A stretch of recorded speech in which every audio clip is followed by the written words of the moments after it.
How did you get started curling? I actually am a first-generation curler, so I watched curling with my mom and dad on TV and really loved it, and begged them for a couple of years to get me into curling, and finally, after a few years of begging, my mom brought me down, me and my sister, and we started afternoon curling, and loved it right from the first day. What was it? What was it that, can you remember that moment when you thought, I really like this? What was it that grabbed you? Really watching on TV, I like the strategy part of it. As a kid, I played a lot of chess, so I like that, trying to think a move ahead of the opponent. And curling really had that, and then it had the physical aspect of it as well, with the sweeping and obviously the throwing part of it. But the strategy was certainly something that intrigued me more than anything else. So the skip was always going to be your role, wasn't it? Yeah. The first day I went down and was learning to curl, the guy asked me what position I wanted to play, and I said skip. And I wanted to be skip right from the get-go. Obviously, the first couple of years I played lead and second as I was getting introduced to the game. But once I got the technique down and knew how to throw, I put my own team together. What's it like in your part of the world, curling? What's that community like for curling? I mean, it's Canada, it's huge all over. But yeah. You're a long way from here for a start. Yeah, in St. John's, there's a big curling community. It's gotten bigger actually over the last number of years. When I first started, there didn't seem to be as much interest, and then there were some teams that had a lot of success, like our team in 2001 winning the World Juniors, and we had a couple other Canadian championships as well, and that really brought a lot of interest and some new members into the club, and there seems to be a bigger community at our club, and even broader, people that are interested in the sport. It's quite big in St. John's. Were you able to do any other sport when you were little, or was it always curling? Yeah, no, I actually played a lot of sports. I played golf competitively right up until I was 18. I played baseball competitively until I was 16. I played hockey as well, but my last day of hockey was the day before my first day of curling. Once I started to curl, I knew I didn't want to play hockey anymore. That was going to be my winter sport.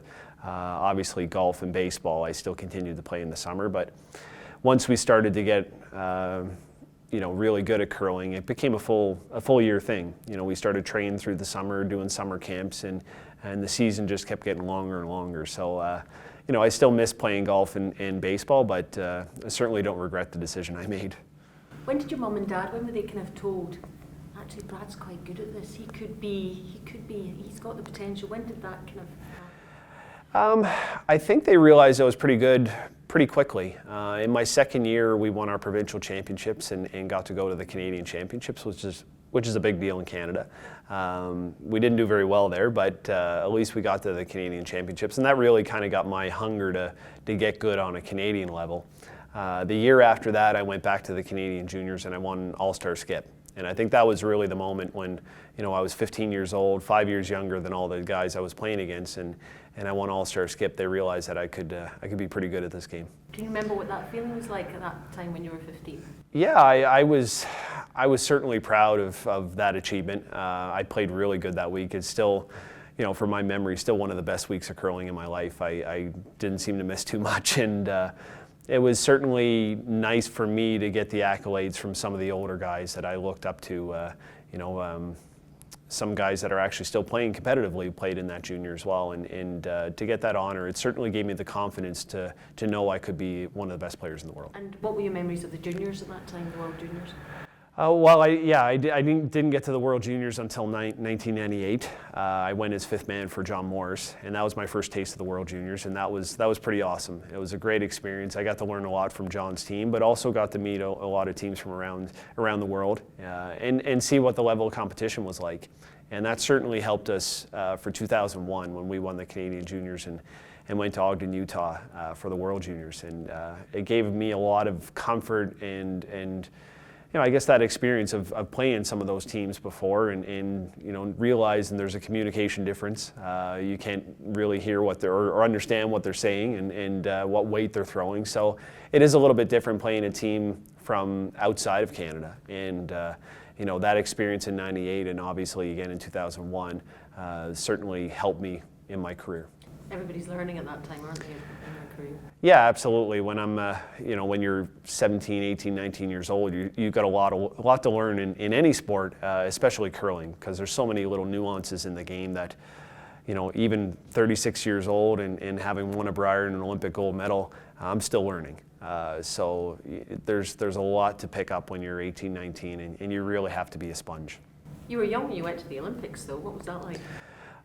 Olympics was one of the best experiences of my life, if not the best experience. It was so incredible to be there with all the great athletes, to wear your country on your back, to walk into the opening ceremonies. It was just a magical couple weeks, and very high pressure though. Representing Canada in the sport of curling, there's some big expectations, and that was difficult to handle throughout the time we were at the Olympics. But we got through it, and we played okay, and ended up pulling it out. But I do remember, outside of curling, that atmosphere and the feeling amongst even the fans, to the athletes, to the volunteers.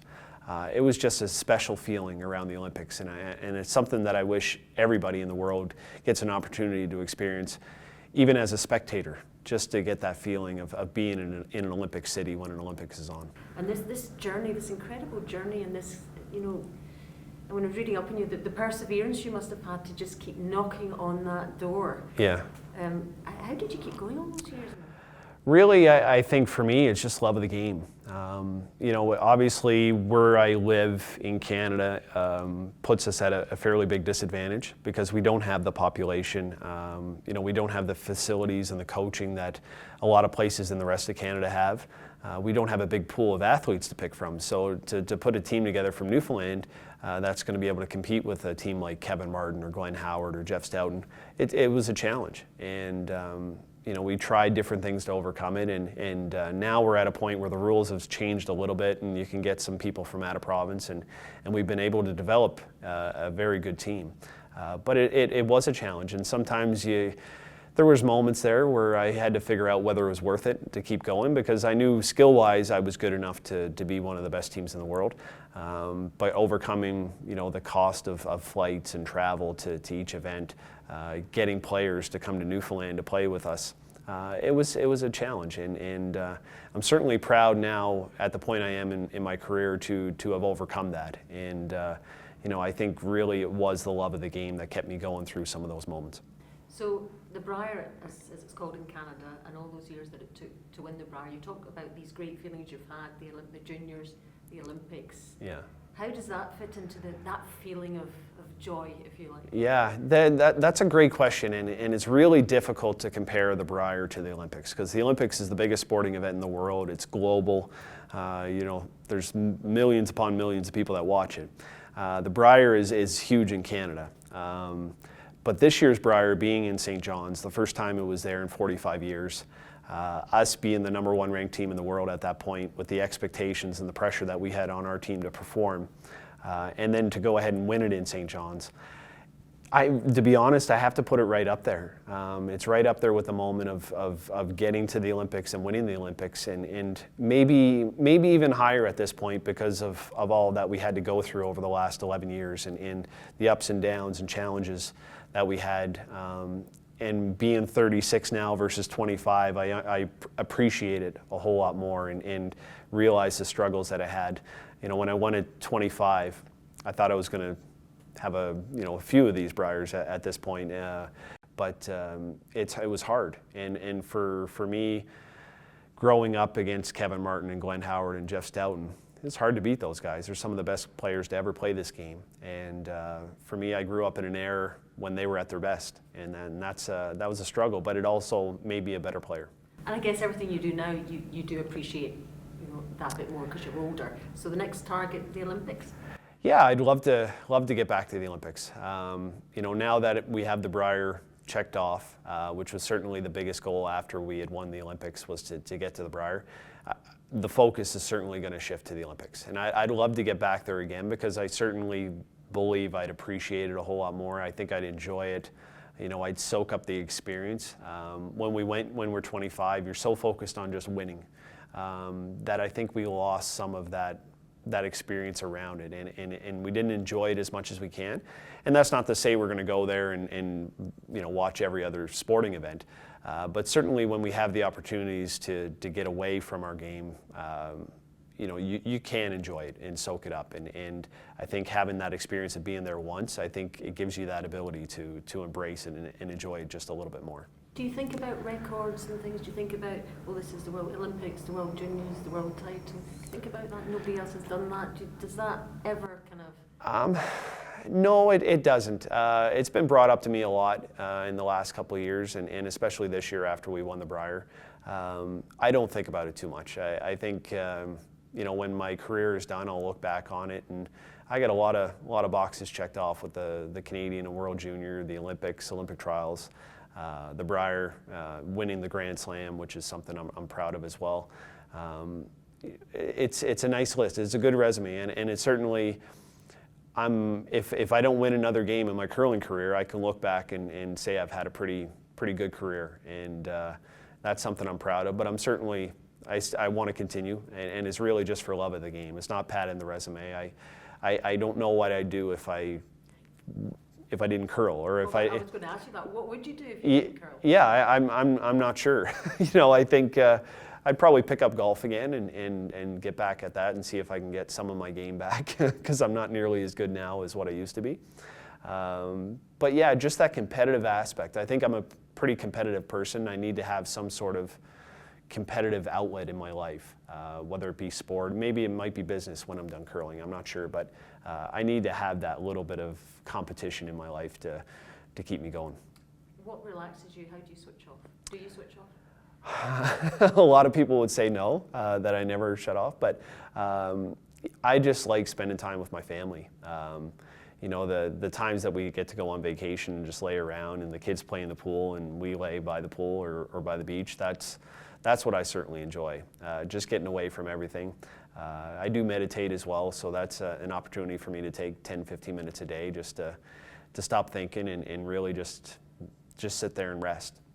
And that's something I've found a lot of value in over the last couple of years, to shut my mind down, because I'm the type of person that I'm an active thinker. So I'm always thinking and always thinking about the next move, the next thing that's going to happen. So to be able to shut that down for 10 minutes is certainly a value.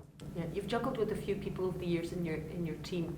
Is this team right now the one that you think it fits together the best for you and for success?